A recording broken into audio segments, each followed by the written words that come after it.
शेयरों की ट्रेडिंग वह सबसे महत्वपूर्ण कारक है जो निवेशकों को शेयरों की तरफ आकर्षित करता है। शेयर बाजार यानी स्टॉक मार्केट में निवेश की अनुभूति तथा बाजार में आए उतार चढ़ाव की स्थिति बहुत सारे लोगों को निवेश के इस तरीके की तरफ आकर्षित करती है। कई लोगों को इस क्षेत्र से जुड़ी रिटर्न के साथ साथ इस पूरी प्रक्रिया में हिस्सा लेने का अनुभव भी आनंद देता है। तो आइए जानते हैं शेयरों की ट्रेडिंग कैसे होती है। स्टॉक एक्सचेंज एक ऐसा माध्यम है जिसकी सहायता से शेयरों या सिक्योरिटीज की खरीद फरोख्त यानी ट्रेडिंग की जाती है। पहले स्टॉक एक्सचेंज एक निर्धारित स्थान या भवन के रूप में होता था जहां शेयर दलाल यानी कि ब्रोकर्स आमने सामने आकर शेयरों की ट्रेडिंग करते थे। उस समय ट्रेडिंग रिंग होती थी जहां शेयरों के सौदों का निपटान होता था। सूचना तकनीक के इस दौर में स्टॉक एक्सचेंज की कार्यप्रणाली में आमूलचूल बदलाव आ गया है। अब स्टॉक एक्सचेंज का स्वरूप आभासी यानी वर्चुअल बन चुका है। स्टॉक एक्सचेंज का प्रत्येक सदस्य ब्रोकर ट्रेडिंग टर्मिनल द्वारा सेंट्रल प्लेस से जुड़ा होता है जहां शेयरों की खरीद फरोख्त के ऑर्डर का मिलान करके सौदे निपटाए जाते हैं। एग्जाम्पल के तौर पर हैदराबाद में बैठा एक व्यक्ति कानपुर में बैठे व्यक्ति के साथ ट्रेडिंग टर्मिनल के माध्यम से शेयरों के सौदे कर सकता है। ये ट्रेडिंग टर्मिनल सैटेलाइट तथा दूसरे संचार माध्यमों द्वारा एक दूसरे से तथा स्टॉक एक्सचेंज के सेंट्रल प्लेस से जुड़े होते हैं। आजकल सभी स्टॉक एक्सचेंज शेयर की खरीद फरोख्त यानी बाइंग सेलिंग ऑर्डर प्रस्तुत करने के लिए स्वचालित प्रणालियां यानी ऑटोमेटेड सिस्टम्स यूज करती हैं। निवेशक को अपने ब्रोकर के माध्यम से किसी शेयर की खरीद अथवा बिक्री का आदेश प्रस्तुत करना होता है। यह आदेश ब्रोकर के ट्रेडिंग टर्मिनल द्वारा स्टॉक एक्सचेंज के टर्मिनल तक पहुंचता है।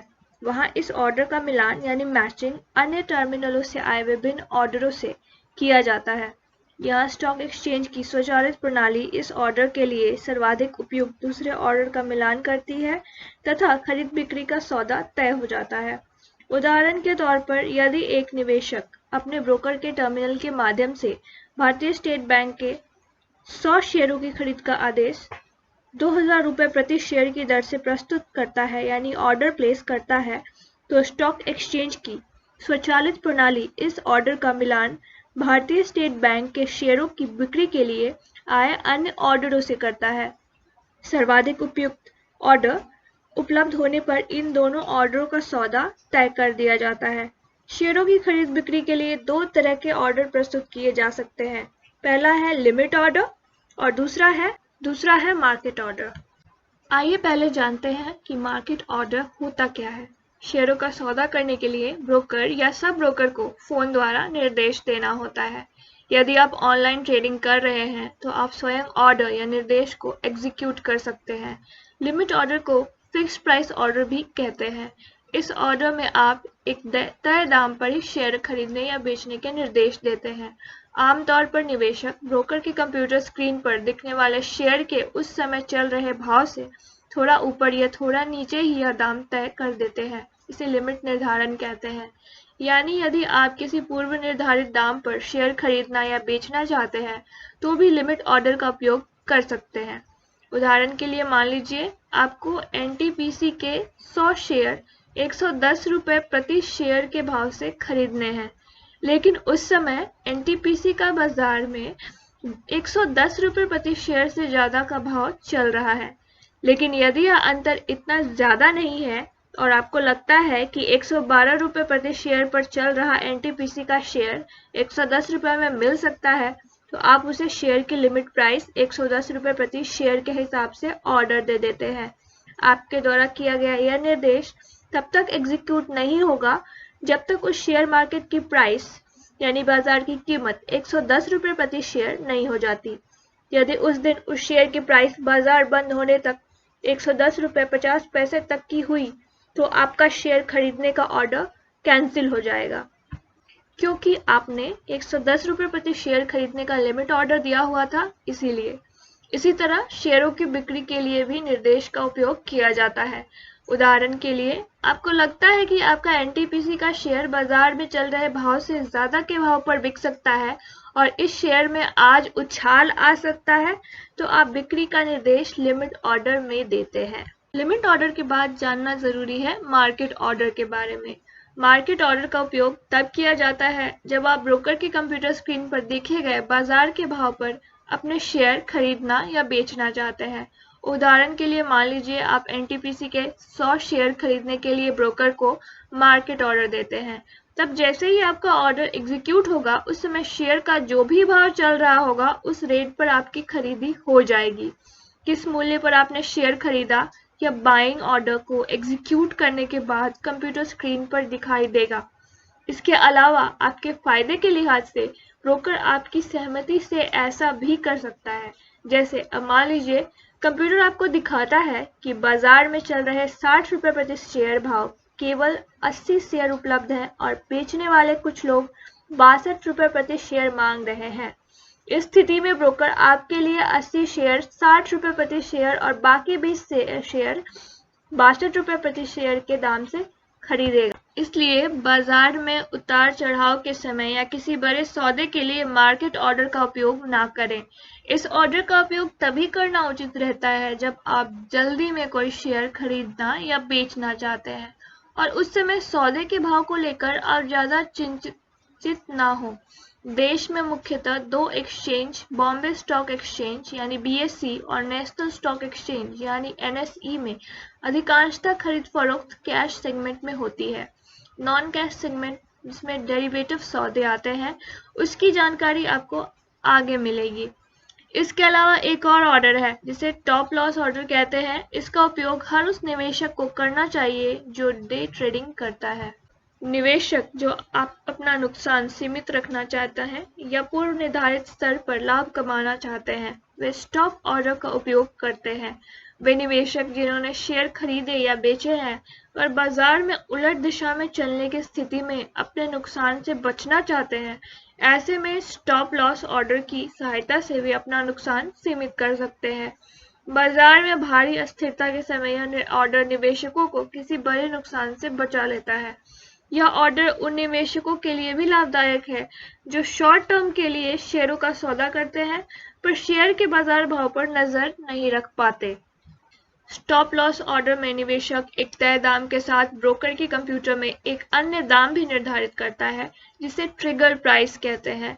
जैसे ही बाजार में शेयर का भाव इस ट्रिगर प्राइस तक पहुंचता है, आपका ऑर्डर सक्रिय हो जाता है। यह ट्रिगर प्राइस ऑर्डर देते समय बाजार में चल रहे मूल्य से अधिक या कम होना चाहिए। उदाहरण के लिए एक निवेशक ने 100 रुपये प्रति शेयर के मूल्य से एनटीपीसी के शेयर खरीदे, लेकिन वह यह नहीं जानता कि शेयर के दाम बढ़ेंगे या गिरेंगे। लेकिन वह चाहता है कि यदि शेयर की कीमत गिरे तो वह अपना नुकसान 10 रुपये प्रति शेयर तक सीमित रख सके।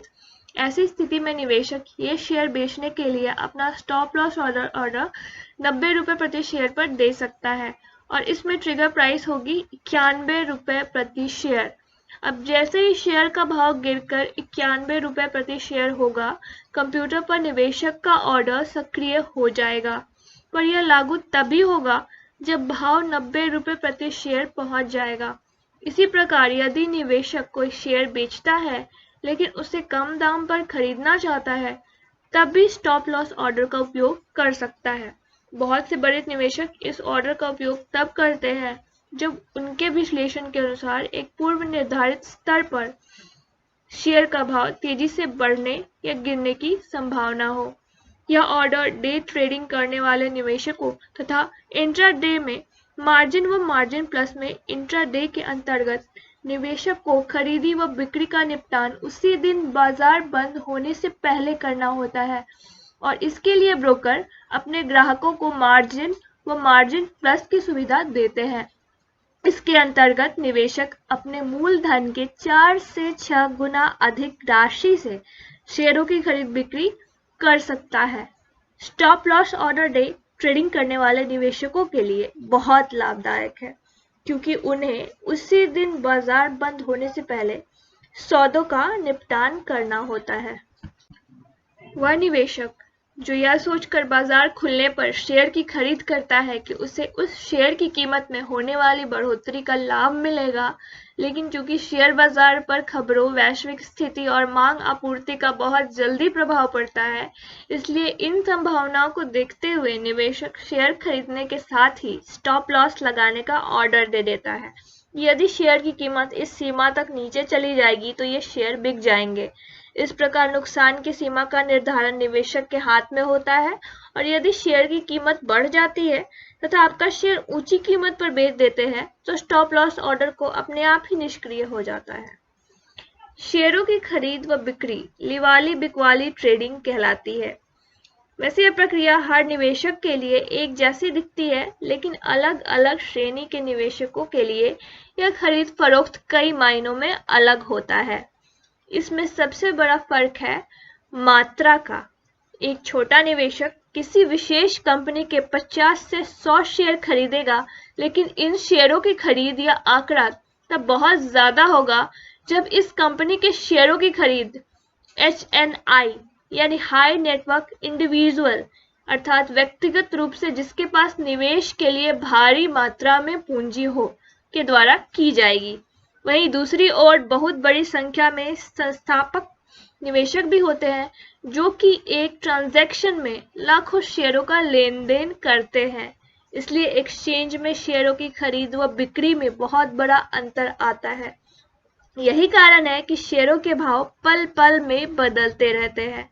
संस्थागत निवेशकों तथा व्यक्तिगत रूप से बड़ा निवेश करने वाले HNI निवेशकों द्वारा लाखों शेयरों की एक ही दिन में कई बार खरीद व बिक्री शेयरों के भाव को कई बार बहुत ऊपर और कई बार नीचे ले आती है।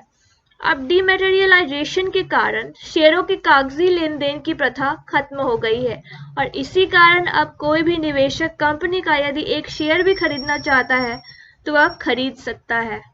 इतना सब के बाद हमने ये तो जाना ही नहीं कि शेयर खरीदते कैसे हैं, तो आइए जानते हैं कि शेयर खरीदने की प्रक्रिया क्या है। वह निवेशक जो शेयर खरीदना चाहता है उसे खरीद का ऑर्डर यानी बाय ऑर्डर देना होगा। जब यह ऑर्डर मान्य यानी एग्जीक्यूट हो जाता है तब पे आउट के बाद सिस्टम यह सुनिश्चित करता है कि निवेशक का शेयर उसके डीमैट अकाउंट में आ गया है। वहीं दूसरी ओर डे ट्रेडर होते हैं जो अपनी पोजीशन उसी दिन स्क्वायर ऑफ करते हैं, इसलिए उन्हें शेयर न तो मिलते हैं और न ही वे देते हैं। उन्हें उस शेयर की खरीद व बिक्री से होने वाले फायदे या नुकसान का अंतर प्राप्त होता है। उदाहरण के लिए यदि एक डे ट्रेडर ने 100 शेयर रिलायंस पेट्रोल के 10,000 रुपए में सुबह लिए और उसी दिन उन 100 शेयरों को 12,000 रुपए में बेच दिया, ऐसी स्थिति में उस निवेशक को रिलायंस पेट्रोल के शेयर न तो प्राप्त होंगे और न ही वह देगा, लेकिन उसे खरीद व बिक्री के बीच का जो अंतर है उसका फायदा मिलेगा। उपर्युक्त स्थिति में निवेशक को 2,000 रुपए का लाभ होगा, लेकिन उसमें से उसे ब्रोकरेज कास्ट और दूसरे टैक्स निकाल कर बाकी बचा लाभ निवेशक के अकाउंट में आ जाएगा।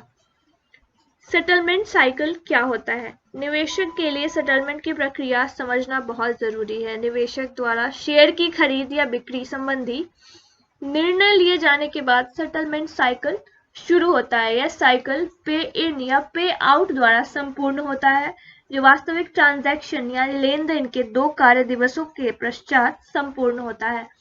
शेयरों की खरीद या मूल्य अदा किया जाता है तथा खरीदार के खाते में शेयर स्थानांतरित हो जाते हैं।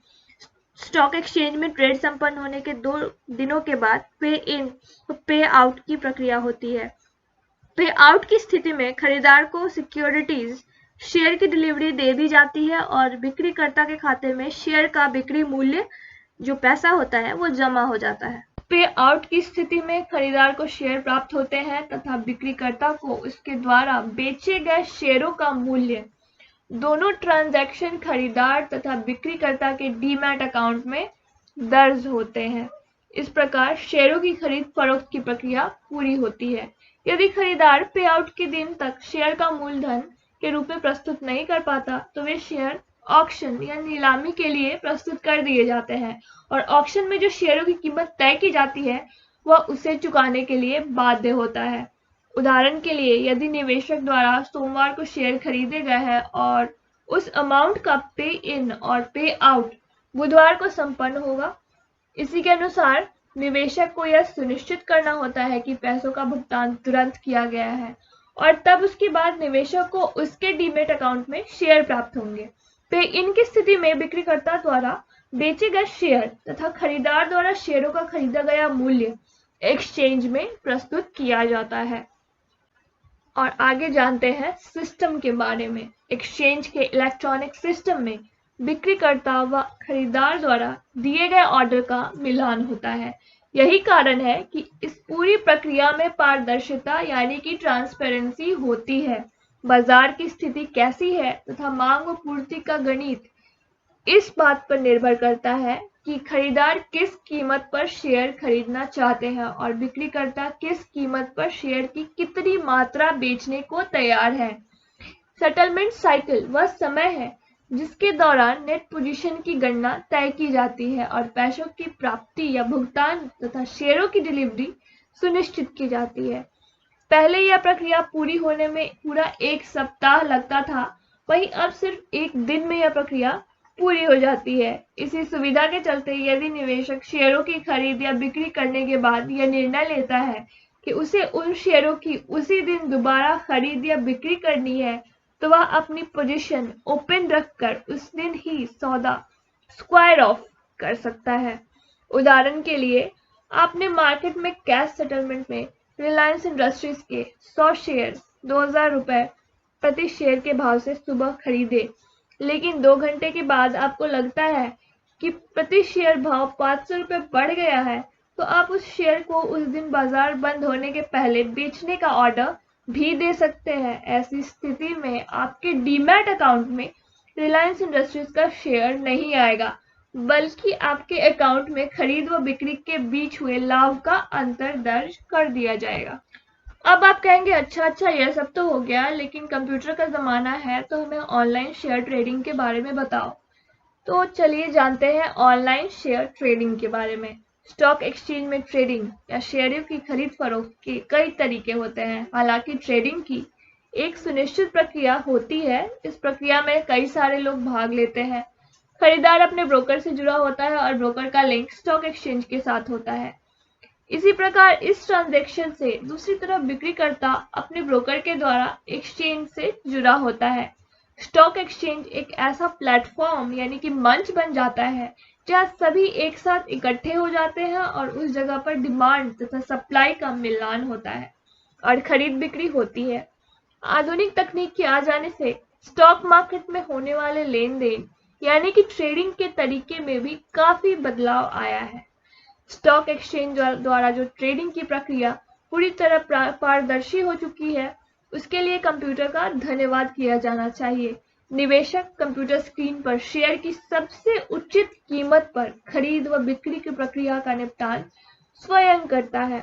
निवेशक को कंप्यूटर स्क्रीन पर मार्केट में चल रही शेयर की कीमत पर पल में मिलती रहती है और वह जिस कीमत पर जितने शेयर खरीदना या बेचना चाहता है, उस कीमत पर शेयरों की संख्या को कोट कर ऑर्डर प्लेस कर सकता है और शेयर की खरीद व बिक्री अपनी इच्छा के अनुसार कर सकता है। उदाहरण के लिए, यदि निवेशक को 100 शेयर एनटीपीसी के लेने हैं और उस शेयर का उस समय बाजार भाव 90 रुपए प्रति शेयर है तथा उस समय निवेशक यदि यह तय करता है कि उसे इस भाव में शेयर लेने हैं, तो वह शेयरों की संख्या व भाव का उल्लेख कर शेयरों की खरीद कर सकता है। ऑर्डर एग्जीक्यूट होने के बाद कंप्यूटर पर पता चल जाता है कि उसके कितने शेयर किस कीमत पर मिले हैं।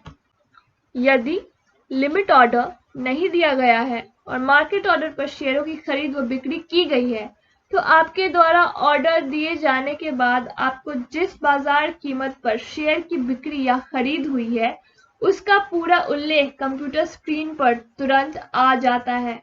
यदि ट्रेड 90 रुपए 70 पैसे में हुई है, तो आपको वह सही कीमत पता चलती है। इसलिए शेयर की कीमत के बारे में निवेशक बिल्कुल निश्चित रह सकता है। कीमत को लेकर उसे धोखा होना नामुमकिन होगा। इस बात का निश्चित प्रमाण आपके पास होता है कि आपके द्वारा किया गया ट्रांजैक्शन किस तरह किया गया। लेन देन का पूरा रिकॉर्ड आपके पास होता है। इसलिए आपको कल कोई पार्टी ये नहीं कह सकती कि ट्रांजैक्शन नहीं हुआ था। जब शेयरों का लेन देन यानी कि ट्रांजैक्शन देश के प्रमुख एक्सचेंजों में होता है, तब आयकर की दर काफी न्यूनतम होती है। जहां लंबी अवधि में पूंजी लाभ यानी लॉन्ग टर्म कैपिटल गेन पर किसी तरह का टैक्स नहीं लगता है, वहीं कम अवधि में हुए पूंजी लाभ यानी कि शॉर्ट टर्म कैपिटल गेन पर 15% की दर से आयकर निवेशक को देना होता है। गौरतलब है कि पहले short term capital gain tax 10% था, जिसे वर्ष 2008 के बजटीय प्रावधान में यानी कि बजट सेशन में 15% कर दिया गया। शेयर बाजार में निवेश करने के लिए कई रास्ते हैं तथा निवेशक को इन विभिन्न रास्तों की जानकारी होनी चाहिए, ताकि इन रास्तों से जुड़े कोई भी जो जोखिम होते हैं उन्हें वो भांप ले और अपने लिए योग्य रास्ता अपना सके। एक सामान्य निवेशक शेयर बाजार में कैश सेगमेंट के माध्यम से निवेश करता है, अर्थात जब भी वह कभी शेयर खरीदता है तो उसे शेयरों का खरीद मूल्य सेटलमेंट साइकिल की अवधि में चुकाना पड़ता है। शेयरों की ट्रेडिंग का दूसरा तरीका मार्जिन सिस्टम है। इसमें शेयर ब्रोकर अपने ग्राहक को मार्जिन मनी पर ट्रेडिंग करने की सुविधा प्रदान करता है। इस प्रकार की ट्रेडिंग में निवेशक यानी कि क्लाइंट को शेयरों की खरीद का पूरा मूल्य नहीं चुकाना होता, बल्कि आंशिक मूल्य यानी कि मार्जिन प्राइस, उदाहरण के तौर पर 30% ले लीजिए, कि चुकाकर वह पूरी ट्रेडिंग का लाभ उठा सकता है। इस आंशिक मूल्य के ऊपर की राशि शेयर ब्रोकर वहन कर लेगा। इस विधि में कोई निवेशक यानी क्लाइंट अपनी आर्थिक क्षमता से कई गुना अधिक आकर के निवेश से जुड़कर लाभ कमा सकता है। ट्रेडिंग का पारंपरिक तरीका क्या होता है, चलिए उसके बारे में भी कुछ जानते हैं। पारंपरिक तरीके में खरीदार तथा बिक्रीकर्ता के बीच में शेयर दलाल माध्यम का काम करता है। निवेशक शेयर ब्रोकर के पास अपना अकाउंट खोलता है, ध्यान से सुनिएगा, जिसके साथ वो ट्रेडिंग करेगा। जब कभी ट्रांजैक्शन की यानी खरीद फरोख्त की आवश्यकता होती है, तब निवेशक शेयर दलाल को फोन करता है तथा अपना अकाउंट नंबर बताकर खरीद फरोख्त का ऑर्डर प्रस्तुत करता है। ट्रांजैक्शन पूरा होने पर शेयर ब्रोकर कॉन्ट्रैक्ट नोट तथा निर्धारित रकम का बिल बनाता है। निवेशक चेक के माध्यम से यह रकम शेयर ब्रोकर को अदा करता है। इस प्रक्रिया को पे इन सिस्टम कहते हैं। इसके पश्चात खरीदे गए शेयर पे आउट तारीख के पहले ब्रोकर के खाते में दर्ज कर दिए जाते हैं। इस प्रक्रिया में निवेशक को शेयर ब्रोकर के पास उपस्थित रहना अनिवार्य होता है, ताकि वह सारी प्रक्रिया को स्वयं देख सके तथा आने वाले किसी समस्या का निवारण तुरंत किया जा सके। अच्छा, तो आप पूछेंगे कि पारंपरिक तरीके से ट्रेडिंग के फायदे क्या है? तो सबसे पहले तो बात यह है कि बहुत ही आसान तरीका होता है। आमने सामने तथा विश्वास होने पर फोन पर ट्रेडिंग भी की जा सकती है।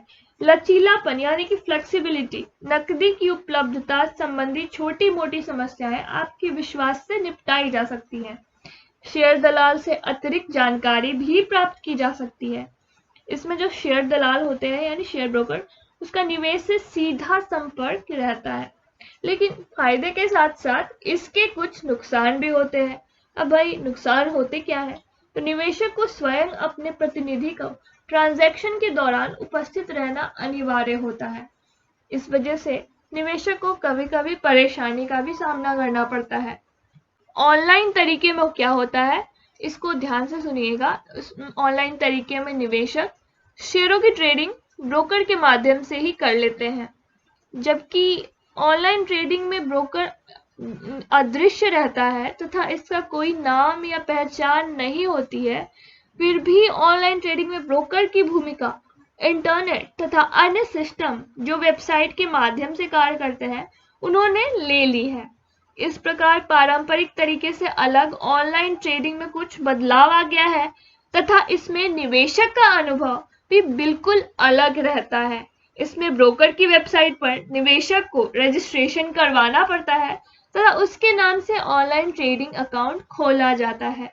जब कभी निवेशक को ट्रांजैक्शन यानी ट्रेडिंग करनी होती है, वह ब्रोकर की वेबसाइट पर अपना नाम तथा पासवर्ड डालकर ब्रोकर की वेबसाइट के ट्रेडिंग पेज पर अपने निर्धारित खरीद बिक्री दर्ज करते हैं। इसमें मार्केट ऑर्डर तथा लिमिट ऑर्डर दोनों सुविधाएं उपलब्ध होती हैं। निवेशक के खाते में आवश्यक धन जमा रहने पर तथा पासवर्ड सही होने पर यह ट्रांजैक्शन बाजार में मान्य हो जाता है। निवेशक के खाते में से शेयरों का खरीद मूल्य एवं ब्रोकर का कमीशन निकल जाता है तथा उसे डीमैट खाते में खरीदे गए शेयर जमा हो जाते हैं। शेयरों की बिक्री की अवस्था में निवेशक के डीमैट खाते से शेयर स्थानांतरित हो जाते हैं तथा उसके बैंक अकाउंट में शेयरों का बिक्री मूल्य कमीशन घटाकर दर्ज हो जाता है। ऑनलाइन ट्रेडिंग के बहुत सारे फायदे भी हैं। निवेशक अपने समय एवं सुविधा अनुसार ट्रांजैक्शन कर सकता है। निवेशक को शारीरिक रूप से उपस्थित रहने की जरूरत नहीं होती, जो कि ट्रेडिशनल ट्रेडिंग में होती है। फॉर्म आदि भरने की प्रक्रिया से बिल्कुल भी मुक्ति मिल जाती है। निवेशकों के लिए प्राथमिक बाजार तथा द्वितीयक बाजार में निवेश बहुत आसान व सरल तरीके से हो जाता है और गलती की संभावना इस ऑनलाइन ट्रेडिंग में बहुत ही कम होती है। लेकिन ऑनलाइन ट्रेडिंग के कुछ नुकसान भी हैं। आपका अकाउंट हैकर्स द्वारा हैक भी किया जा सकता है। जो लोग कंप्यूटर और इंटरनेट से अवगत नहीं है, अच्छी जानकारी नहीं है, वे इस पद्धति का लाभ उठाने में सक्षम नहीं हो पाते। इसलिए बहुत जरूरी है कि अगर आप ऑनलाइन ट्रेडिंग करना चाहते हैं तो कंप्यूटर व इंटरनेट का ज्ञान ले लें। इलेक्ट्रॉनिक गति से ट्रांजैक्शन होने के कारण निवेशक को अपना निर्णय बदलने की सुविधा भी ऑनलाइन ट्रेडिंग में बहुत कम मिलती है। इसलिए आपकी सोचने की क्षमता भी बहुत अच्छी होनी चाहिए या आपको इस बात को विकसित करना होगा अपने अंदर कि आपको निर्णय सही से ले सके आप। इलेक्ट्रॉनिक गति से ट्रांजैक्शन होती है, इसीलिए आगे जानना चाहिए हमें शेयरों की श्रेणी क्या क्या है। बॉम्बे स्टॉक एक्सचेंज में सूचीबद्ध शेयरों को विभिन्न श्रेणियों में बांटा गया है, जैसे A, B1, B2 आदि। शेयरों को इन श्रेणियों में विभाजित करने के अपने मतलब तथा अपनी व्याख्याएं होती हैं। किसी शेयर को किसी श्रेणी में रखने से पहले कई बातों पर विचार किया जाता है। इनमें से दो प्रमुख बिंदु ये हैं जिन पर प्रमुख रूप से आपको गौर करना चाहिए। पहला है मार्केट कैपिटलाइजेशन तथा दूसरा है ट्रेडिंग वॉल्यूम। इन दोनों प्रमुख बातों को मिलाकर तय किया जाता है कि कोई कंपनी का शेयर किस श्रेणी के अंतर्गत माना जाएगा। ए ग्रुप की कंपनियों का उच्च बाजार पूंजीकरण यानी कि हाई मार्केट कैपिटलाइजेशन तथा उच्च ट्रेडिंग वॉल्यूम यानी कि बड़ी मात्रा में शेयरों का लेन देन होता है। यद्यपि उच्च बाजार पूंजीकरण, लार्ज कैपिटलाइजेशन तथा मध्यम बाजार पूंजीकरण यानी कि मिड कैप के वर्गीकरण मापदंडों में परिवर्तन होता रहता है। जिन कंपनियों का मार्केट कैपिटलाइजेशन माध्यम आकार का होता है तथा शेयरों की तरलता यानी कि लिक्विडिटी अपेक्षाकृत कम होती है, उन्हें B1 श्रेणी में रखा जाता है। शेयरों की कीमतों में परिवर्तन तथा बाजार की परिस्थितियों में बदलाव के चलते कंपनियों के शेयर एक श्रेणी से दूसरी श्रेणी में परिवर्तित होते रहते हैं। इस ग्रुप में कौन सी कंपनियां आती हैं?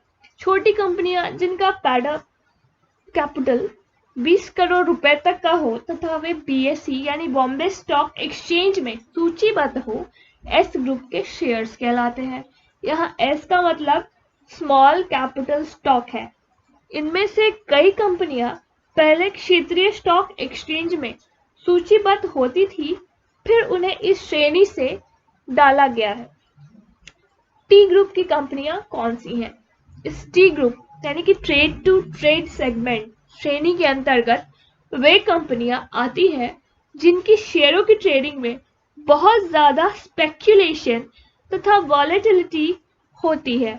स्पेक्यूलेशन के प्रभाव को कम करने के लिए शेयरों को इस श्रेणी में डाला जाता है। इस श्रेणी के तहत दर्ज जो शेयरों की ट्रेडिंग के दौरान प्रत्येक लेन देन में शेयरों की डिलीवरी देना अनिवार्य होता है, ताकि जब तक कोई निवेशक शेयरों की डिलीवरी देने में सक्षम ना हो, शेयरों का लेन देन ना कर सके। इससे स्पेक्यूलेशन पर नियंत्रण रहता है। निवेशकों को जेड श्रेणी के शेयरों के प्रति हमेशा सावधान रहना चाहिए, क्योंकि इस श्रेणी की कंपनियों द्वारा स्टॉक एक्सचेंज के मापदंडों का पूरी तरह पालन नहीं किया गया होता है। इस श्रेणी के शेयरों में निवेश जोखिम भरा हो सकता है क्योंकि इन कंपनियों के साथ डिलिस्टिंग की संभावना जुड़ी होती है। ऐसी स्थिति में निवेशक कभी मालामाल तो कभी कंगाल हो सकता है। इन सब के बाद आइए जानते हैं इंडेक्स के बारे में। इंडेक्स बाजार की स्थिति को दर्शाने वाला पैमाना है तथा यह बाजार के रुझान को दर्शाता है। किसी भी इंडेक्स में वे स्टॉक्स शामिल रहते हैं जिनकी लिक्विडिटी पूरी हो तथा जिनका मार्केट पूंजीकरण यानी कि कैपिटलाइजेशन बड़ा हो। इंडेक्स की गणना में इन स्टॉक को इनके बाजार में कैपिटलाइजेशन की तुलना के अनुसार महत्व दिया जाता है। इन इंडेक्स की डेरिवेटिव मार्केट में भी ट्रेडिंग होती है। भारत में सिक्योरिटीज की ट्रेडिंग के लिए दो प्रमुख stock exchange Bombay stock exchange तथा नेशनल स्टॉक एक्सचेंज है। बॉम्बे स्टॉक एक्सचेंज का इंडेक्स यानी कि सूचकांक सेंसेक्स तथा नेशनल स्टॉक एक्सचेंज का इंडेक्स यानी कि सूचकांक निफ्टी है। निफ्टी क्या है? नेशनल स्टॉक एक्सचेंज द्वारा सर्वप्रथम जारी किया गया इंडेक्स निफ्टी है। निफ्टी का गठन सेंसेक्स के गठन से कुछ भिन्न है यानी कि अलग है। सेंसेक्स के गठन में जहां स्टॉक्स को फ्लोटिंग कैपिटलाइजेशन का उपयोग किया जाता है, वहीं निफ्टी के गठन में इसके 50 स्टॉक के पूरे कैपिटलाइजेशन का प्रयोग किया जाता है। भारत के अन्य मुख्य इंडेक्स कौन कौन से हैं? आइए जानते हैं उनके बारे में। BSE small cap index, BSE mid cap index, CNX Nifty junior, CNX mid cap, CNX IT, bank Nifty, Nifty mini futures.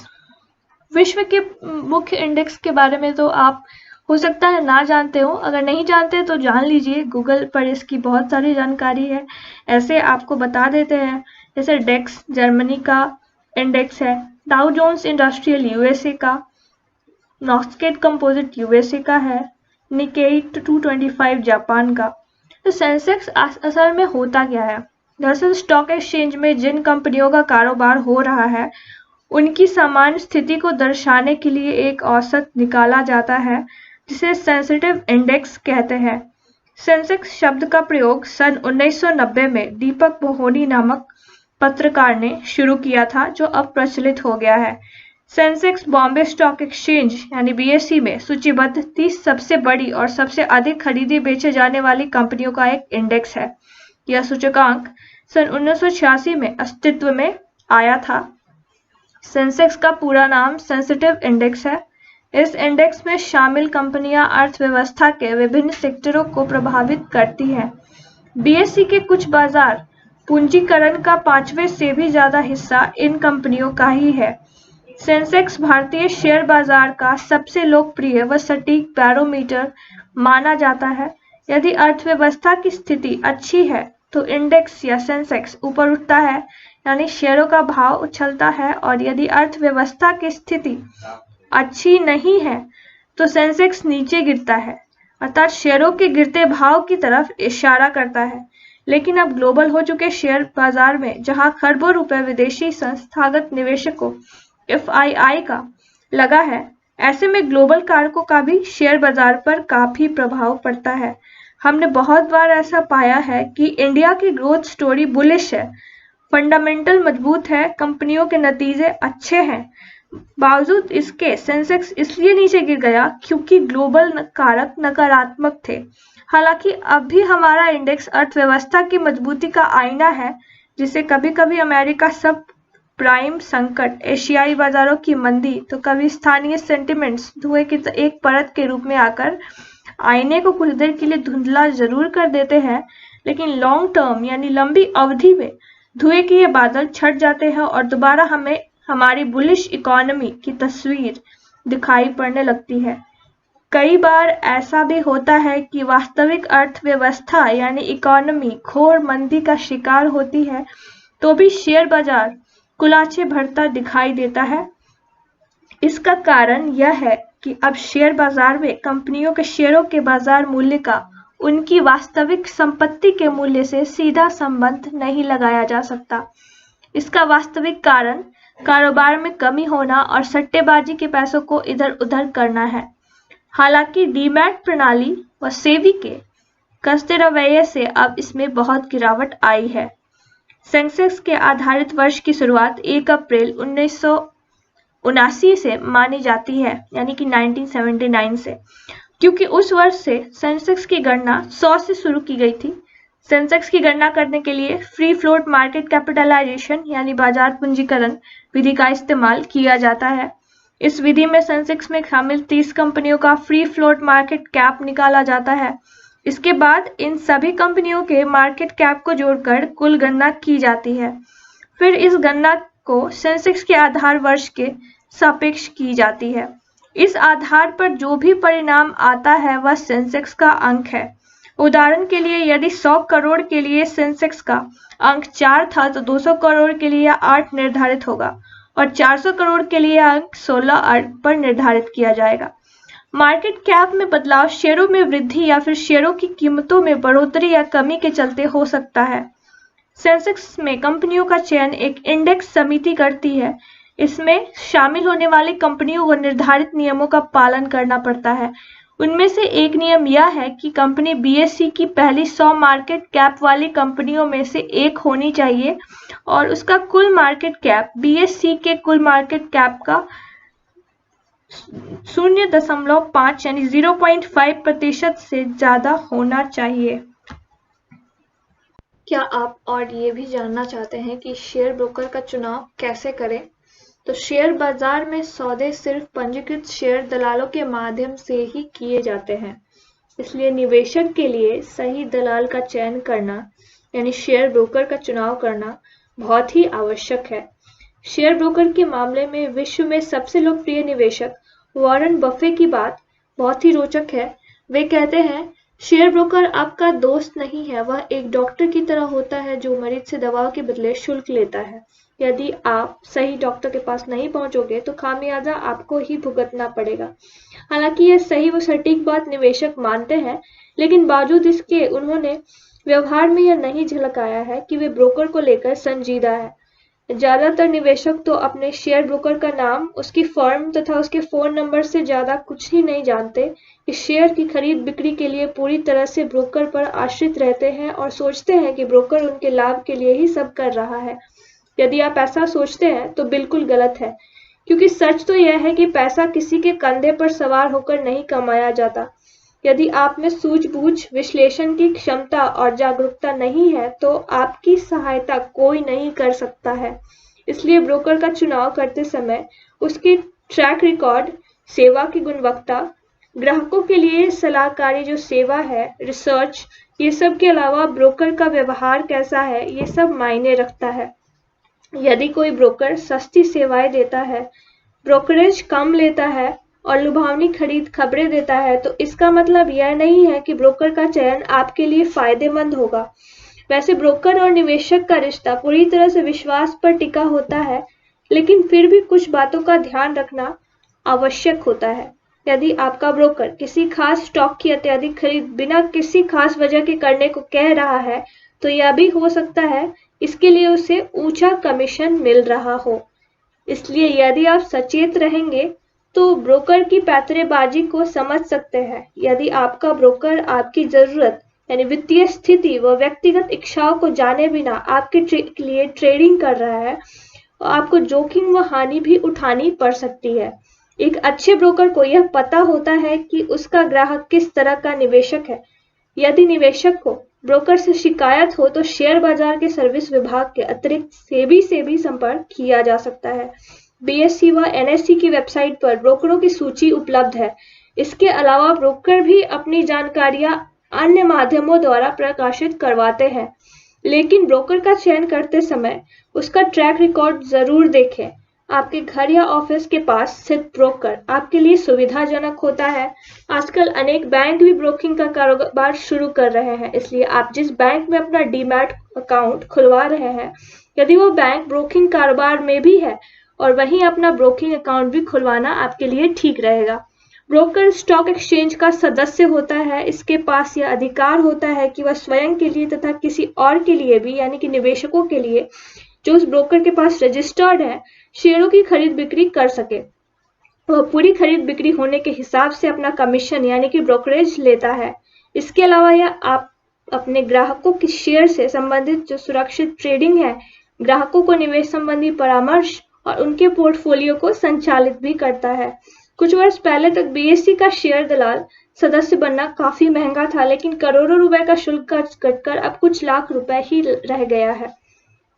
Stock में निवेश करने के बहुत सारे तरीके हैं। शेयर बाजार में निवेश करने के लिए छोटे निवेशकों, बड़े निवेशकों तथा फंड मैनेजर्स आदि द्वारा शेयरों को चुनने का अपना तरीका होता है और वही तरीका निवेश संबंधी निर्णय और उनसे मिली सफलता को एक ट्रेंड के रूप में स्थापित करता है। निवेश के लिए स्टॉक शेयर के चयन का भी एक विशेष तरीका होता है। बाजार के दिग्गज खिलाड़ी व फंड मैनेजर्स आदि का निवेश करने का अपना अलग एक स्टाइल होता है। कुछ निवेशक सिर्फ उन शेयरों में पैसा लगाते हैं जो तेजी से बढ़ते हैं, तो कुछ वैल्यू स्टॉक को प्राथमिकता देते हैं। एक निवेशक के लिए यह जानना जरूरी है कि विभिन्न शेयरों में कौन से शेयर किस तरह का प्रदर्शन करते हैं और उनसे लाभ पाने के लिए निवेश का कौन सा तरीका अख्तियार करना होगा। आइए जानते हैं इन्वेस्टर्स के बीच कितने तरह की स्टाइल लोकप्रिय है। सबसे पहली स्टाइल जो बहुत ही आजकल लोकप्रिय है वह है ग्रोथ स्टॉक।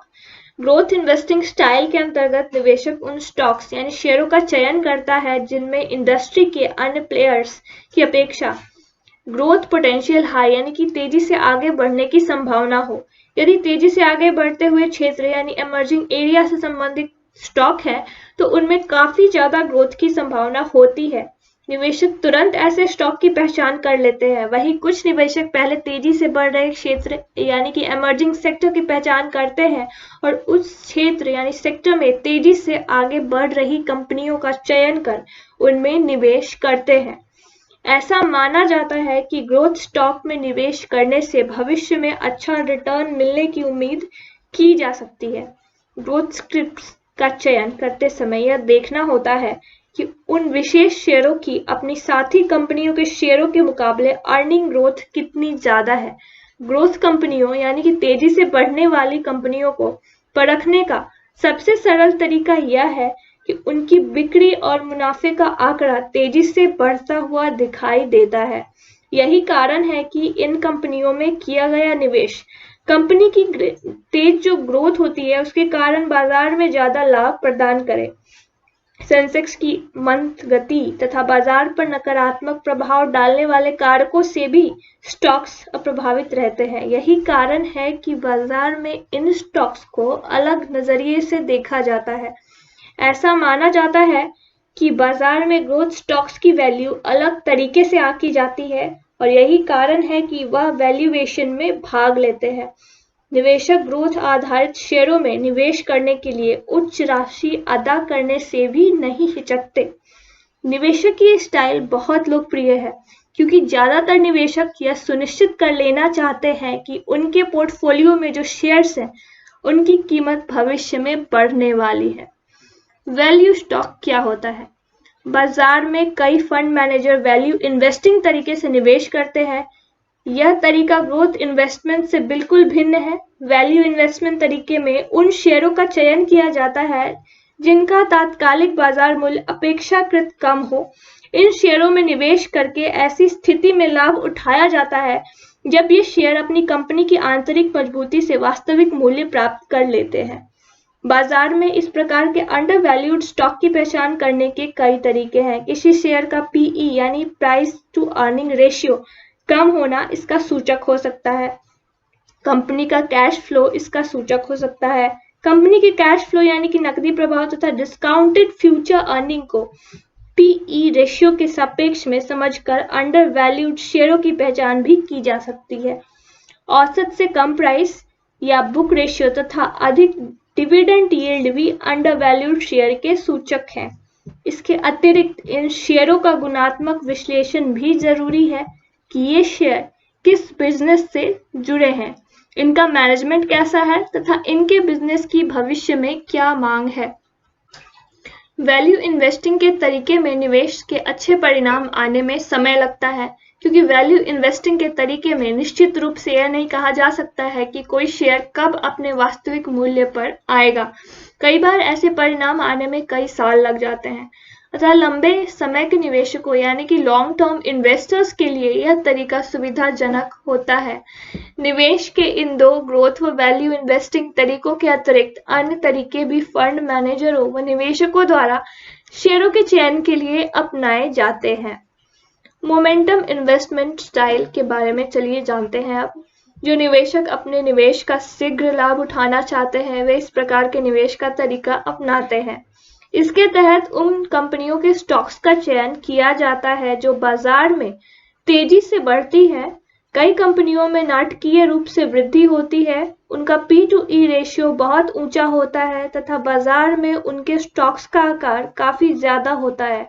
जब ये कंपनियां बाजार में आशा से अधिक वृद्धि करने लगे तब लाभ उठाने के लिए इन कंपनियों के स्टॉक में किया गया निवेश मोमेंटम इन्वेस्टमेंट कहलाता है। ग्रोथ इन्वेस्टमेंट तथा मोमेंटम इन्वेस्टमेंट में मूल अंतर यानी कि डिफरेंस ये है कि जहां ग्रोथ इन्वेस्टमेंट में चयनित कंपनियां फंडामेंटल रूप से मजबूत होती हैं तथा लंबे समय तक उनकी आय में वृद्धि होती है, वहीं मोमेंटम इन्वेस्टमेंट के तहत चयनित कंपनियों के फंडामेंटल पर ध्यान नहीं दिया जाता है, बल्कि तात्कालिक ट्रेंड का लाभ उठाया जाता है। मोमेंटम इन्वेस्टमेंट काफी कम समय यानी कि शॉर्ट टर्म के लिए किया जाता है तथा निवेशक जल्दी से स्टॉक बेचकर बाजार से निकलने की क्षमता प्राप्त करना चाहते हैं। निवेश के इस तरीके में शेयर के हाई डिविडेंड यील्ड को ध्यान में रखा जाता है। ऐसा माना जाता है कि हाई डिविडेंड स्टॉक या अन्य स्टॉक के मुकाबले कुछ परिस्थितियों में अच्छा रिटर्न देते हैं। यद्यपि लंबी अवधि के निवेश के नजरिए से निवेश का यह तरीका सही नहीं है, क्योंकि लंबी अवधि में शेयरों का डिविडेंड यील्ड उच्च स्तर बना रहे इसकी कोई गारंटी नहीं होती तथा लंबी अवधि के दौरान स्टॉक की कीमत में आया हुआ बदलाव डिविडेंड यील्ड के लाभ को महत्वहीन भी कर सकता है। अगले पड़ाव में जानते हैं कि शेयर सूची यानी कि स्टॉक टेबल को पढ़ते कैसे हैं। बाजार में रोजाना होने वाली शेयरों की खरीद फरोख्त से बहुत से आंकड़ों का सृजन होता है। ये आंकड़े विभिन्न समाचार पत्रों में तथा वित्तीय सूचनाओं वाले स्रोतों में निवेशकों के लिए उपलब्ध होते हैं। एक इन्वेस्टर यानी कि निवेशक के लिए बुद्धिमत्ता पूर्वक निवेश करने के लिए जरूरी है कि वह इन आंकड़ों को समझे तथा स्टॉक सूची को सही तरीके से समझकर आवश्यक गणना कर सके। प्रत्येक शेयर सूची में 2 प्राइस कोटेशन होते हैं। इनमें पहला बॉम्बे स्टॉक एक्सचेंज और दूसरा नेशनल स्टॉक एक्सचेंज के लिए होता है। बहुत से ऐसे शेयर हैं जो दोनों एक्सचेंज में सूचीबद्ध है तथा कुछ शेयर ऐसे होते हैं जो सिर्फ एक एक्सचेंज में ही सूचीबद्ध हैं। सूचीबद्धता के आकार के हिसाब से देखें तो BSE में सूचीबद्ध शेयरों की संख्या काफी अधिक है। निवेशक को सबसे पहला जो आइटम नजर आता है वह कंपनी का BSE या NSE कोड। निवेशक को यह पता होना चाहिए कि जिस कंपनी में वह निवेश करना चाहता है वह निवेश कर चुका है, उसका BSE या NSE कोड क्या है, क्योंकि प्रत्येक स्क्रिप्ट का अलग कोड होता है। यदि कंपनी का BSE कोड या NSE कोड पता है तो निवेशक कंपनी के बारे में पूरी जानकारी पा सकता है। यह जानकारी एक्सचेंज द्वारा मुहैया कराई जाती है। यह कोड तब तक महत्वपूर्ण है जब निवेशक किसी विशेष कंपनी पर लगातार नजर रख रहा हो। छोटी कंपनियों के स्टॉक्स के ट्रांजैक्शन के लिए ब्रोकर की तरफ से आग्रह होता है कि निवेशक उन कंपनियों के BSE NSE कोड दर्ज करे ताकि ट्रांजैक्शन को पूरा करने में कोई समस्या ना हो। स्टॉक टेबल में कंपनी